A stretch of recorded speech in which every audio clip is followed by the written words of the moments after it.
अस्सलामुअलैकुम dare viewers, आप देख रहे हैं अपना favourite informative channel personality and books और मैं हूं आपका होस्ट प्रोफेसर शब्बीर अहमद।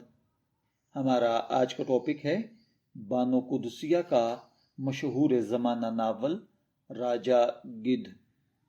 जब भी उर्दू अदब की बात होगी तो एक नाम लाजमी लिया जाएगा और वो है राजा गिद्ध, और इसकी खालिक अजीम मुसन्निफ़ा बानो कुदसिया हैं। ये नावल सिर्फ एक कहानी नहीं बल्कि इंसानी नफ्सियात, हलाल व हराम, रूहानियत और मुआशरती बिगाड़ का एक गहरा मुताला है। क्या वाकई हराम रिस्क इंसान की सोच और नस्लों को मुतासर करता है? क्या मोहब्बत इंसान को पागल कर सकती है? और क्या इंसान वाकई गिद्ध बन सकता है? अगर आप इन सवालात के जवाबात चाहते हैं तो ये वीडियो आखिर तक ज़रूर देखें या फिर नावल राजा गिद्ध ज़रूर पढ़ें। 1981 में राजा गिद्ध शाये हुआ और ये उर्दू अदब का सबसे मुनफरिद नावल है। इसमें बानो कुदसिया ने एक ऐसी दुनिया पेश की है जहाँ अखलाकियात, रूहानियत और नफ्सियात एक दूसरे में घुल मिल जाते हैं। इस नावल का बुनियादी तसव्वुर हलाल व हराम है। मुसन्निफ़ा के मुताबिक हराम रिस्क इंसान की सोच, किरदार और नस्लों को तबाह कर देता है। ये नज़रिया सिर्फ मजहबी नहीं बल्कि नफ्सियाती अंदाज में भी पेश किया गया है। इसके अगर किरदारों पर बात की जाए तो उनमें अब्दुल क़य्यूम एक हसास मगर पेचीदा किरदार है। वो मोहब्बत में नाकामी के बाद ज़हनी तौर पर बिखर जाता है। दूसरे नंबर पर सिमी शाह एक खूबसूरत अमीर आज़ाद ख्याल लड़की है जो कि मोहब्बत में नाकामी के बाद नफ्सियाती मरीज़ा बन चुकी है। तीसरे नंबर पर आफताब है। ये वो शख्स है जिसकी मोहब्बत सिमी को तबाह कर देती है। नावल में मोहब्बत को एक ख़तरनाक ताकत के तौर पर दिखाया गया है। ये सिर्फ खुशी नहीं देती बल्कि इंसान को जहनी मरीज भी बना देती है। सिमी की कहानी इसकी सबसे बड़ी मिसाल है। एक ऐसी लड़की जो मोहब्बत में नाकामी के बाद हकीकत से कट जाती है।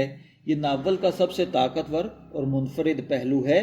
बानो कुदसिया कहती हैं कि हराम रिस्क इंसान के जहन को मुतासर करता है, उसकी सोच को बिगाड़ देता है और आने वाली नस्लों तक असर डालता है। यही वजह है कि नावल में गिद्ध की इलामत इस्तेमाल की गई है।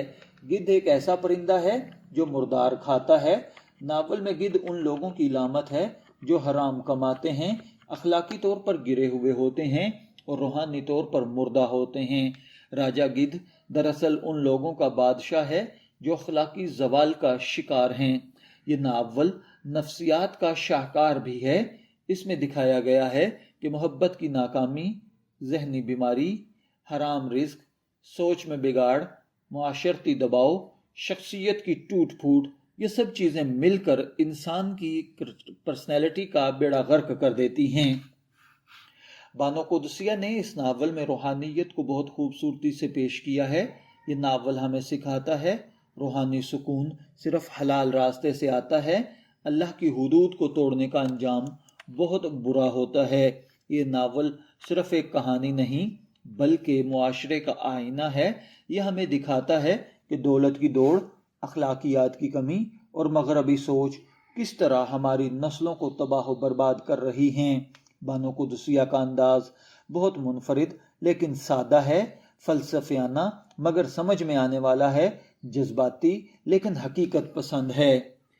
अगर आप चाहते हैं कि आप अपनी ज़िंदगी को बेहतर बनाएं, अपनी सोच को साफ रखें और रूहानी सुकून हासिल करें तो राजा गिद्ध नावल को ज़रूर पढ़ें। राजा गिद्ध सिर्फ नावल नहीं बल्कि एक सबक है जो हमें सिखाता है कि हलाल और हराम सिर्फ अल्फाज नहीं बल्कि ज़िंदगी के उसूल हैं और मोहब्बत ताकतवर है मगर ख़तरनाक भी हो सकती है और इंसान अपने आमाल से अपनी तकदीर को बुनता है।